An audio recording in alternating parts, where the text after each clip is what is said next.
Good morning, good afternoon, good evening from wherever you're listening to us from. I am here in the heart of the city of Nairobi, and I am honored to be at the offices of Ford Foundation with my guest, Margaret Mliwa, who is the Regional Director of Ford Foundation. We are doing this podcast as a precursor to the Leaders Gala and Ball that we are hosting on 2nd October. We would have loved to have Margaret join us, but unfortunately she won't be able. But still, her voice will be part of the conversations that we're having. So Margaret, you are welcome. I would like you to tell our listeners a bit about yourself. Something that we wouldn't know. For example, what food do you like eating? Wow. Well, thank you very much, Jackie. I am Margaret Mliwa. Mliwa, that means fighter. Yeah. And I fight my battles. Yeah. And that's something people don't think. I smile a lot. Yes. But I fight my battles very well. But when it comes to food, I love cassava. You're my soul sister. I love cassava too. Oh my goodness. I can't stop eating cassava. Whether I did boiled, fried, cassava roasted in its own form. yes. And you have no idea, when I come to Uganda, I buy the roast and put in my bag and come with it right.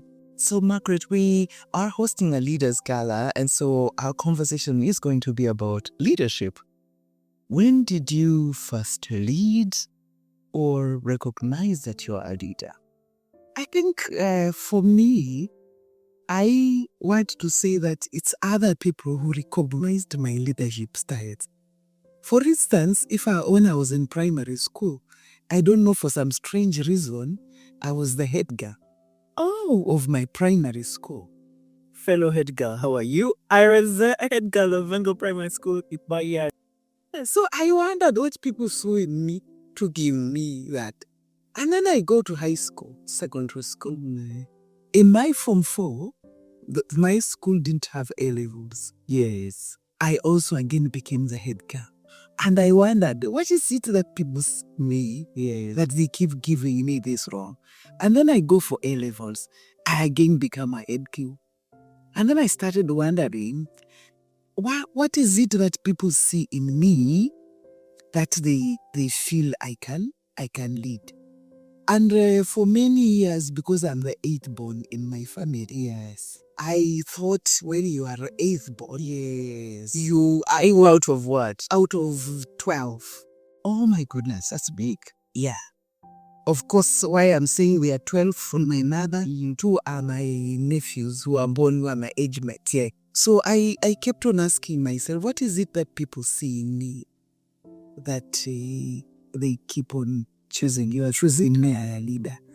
And interestingly, I love being at the back. So I always say my strength is in the kitchen. I want to cook and allow others to serve. But I found myself being removed from the kitchen all the time to be put in the forefront. So over time, I have also started embracing that state. Then people must be seeing something in me. That is why I always pushed into these positions. So over the course of your years leading, what would you say are the 3-4 fundamentals that you hold dear as a leader? I think for me, the first one is empathy. Because, leadership is, for me, leadership is serving. It's service. Absolutely. And when you are serving, you're not serving in isolation. You are serving with others. And when then I'm given that leadership, I recognize that as Margaret, I am only there not to give direction, to lead together. And then my question then is, how do I get the taste of everyone? Yes. And that then calls empathy. Empathy in the sense that you have to meet people where they are. And we have to also recognize that within the people I'm leading, we are all different. Yeah. For instance, we have different views of our issues, but then we have to ask ourselves, what is our shared vision towards what we are doing to EMSS? For instance, I can give you an example as a regional director. My question then, with my team is, why are we here? And what are we doing? What we doing? And what is our core mandate? So the minute we start brush out those core things, then the question is, so what is our shared vision? Yes. The second one is compassion. And when you think about it, sometimes we hit ourselves too hard. And we want to remove the humanness in us. Yeah? But at the end of the day, we are human. We have a strength. Yeah. We have areas of improvement. We have our own shortcomings. We have our own, aspirations, superpowers, Yes. and everything. Yeah. Yeah? But then we have to think about our humanness with compassion. If I am a go-getter, good. Yes. We need you in the team as a go-getter. Yeah. And I must have compassion with my go-getter member of the team. If I have a laid back member of the team, I also have to appreciate. I must that compassion to recognize this person as a special aspect. And then my third greatest one is generosity. I think for me, we have to offer generosity, whether it is grace. Yes. Grace to everyone. Yeah. Because we show at places of work in different ways. I can come one day, in the morning, I'm so happy. Yes. I'm smiley, I'm jovial. I want to high five everyone. Yes.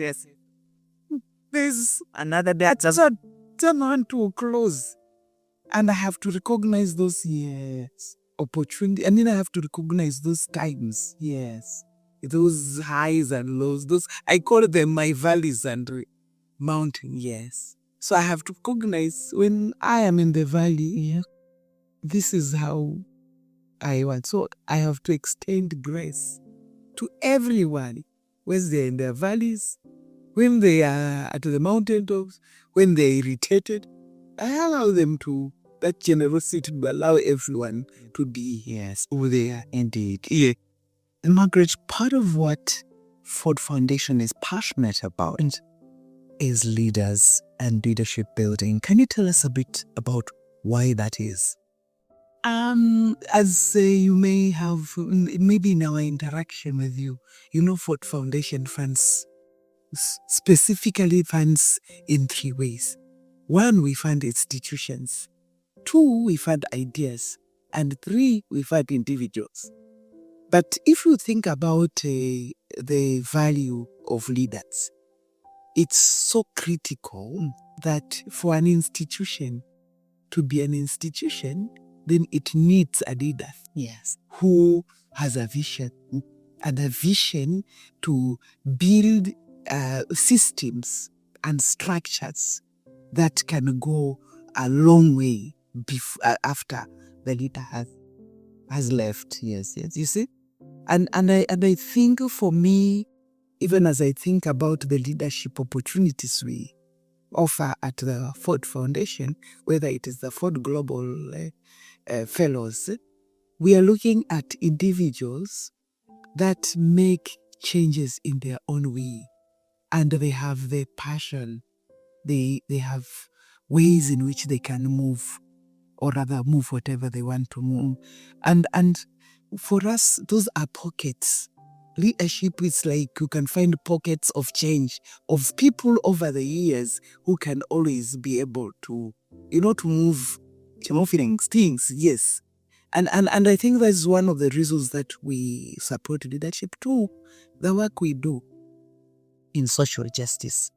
It's a very challenging area. of work. Because you take 10 steps forward and you take 10 steps back. You know? There are moments you can take 10 steps. So the world is so unpredictable. And because of this work, you need to constantly, fill in people, support people to really start thinking, how do you navigate, for instance, issues, if we think about East Africa, navigate the closing of space, for instance. How do you navigate gender issues? How do you navigate disability? How do you navigate climate justice, economic justice? How do you navigate? And for me, even as we think of leadership at Ford Foundation, we are thinking, how do we grow the people who are at the core of the work that we do to continue showing up with strength, to continue, supporting them to be who they are, and maybe helping them connect with other leaders, that they can form a group or rather a cohort that they have people to look up to. Yes, and okay, that's interesting.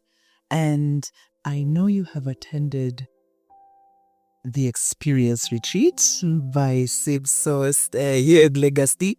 Can you tell us a bit about your experience? Wow. Jackie, I honestly want to say that was a life-changing moment for me. I want to say, when I came to the experience, I think I was at the lowest moment of my leadership journey. I was feeling like my fire in the belly. I was questioning a lot about whether I really am making any impact. I was just feeling like, well, maybe I'm not, I should just quit and look for something else, And then I come to the experience. At the first day, I'm thinking, oh my God, the space itself just rejuvenated my mind, because there was the aroma that was coming from. There were so many things, and then the beans, the bean bags.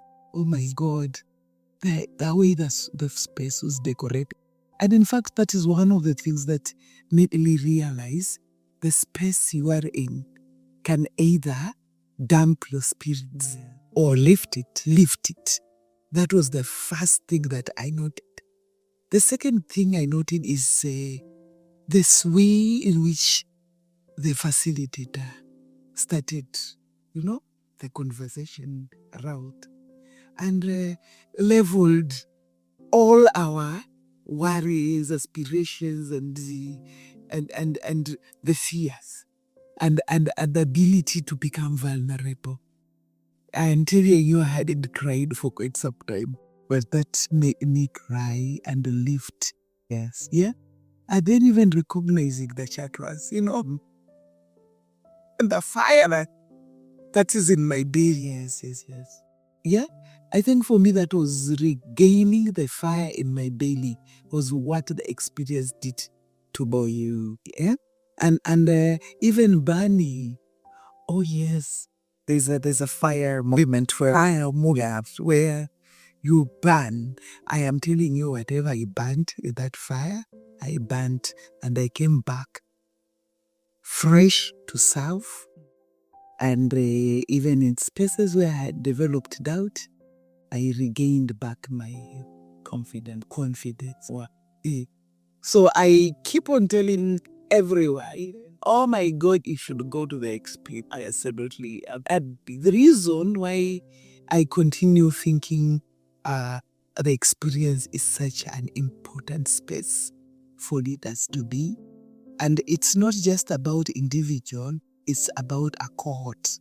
And then what we also gain from, and you realize in such spaces, the things that you're going through, you're not the only one going through.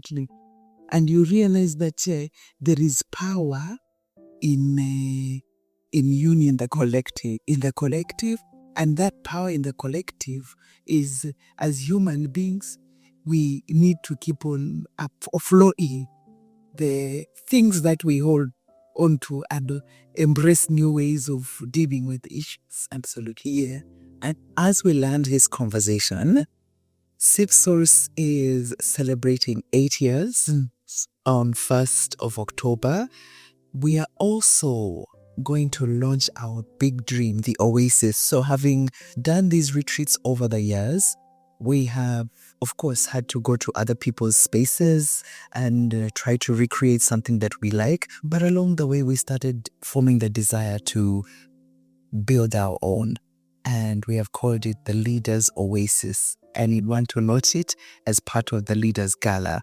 So as you think about our 8th birthday and you think about this dream that we have, what is your wish for us? What is your blessing? First of all, I must say, words have power. And the way in which you have chosen the words, it's so powerful. When you think of a source, source, you get, it brings automatically a feeling of life. Eh? You get. Yes. You've again talked about oasis. Oasis is also like, so you invoke feelings of existence, of life, of well-being, and for me, what I am wishing for CivSource is to continue rethinking leadership. Even as we think about leadership, there are moments we've taken leadership too much from the academia and gone into these are the principles of leadership. This is what.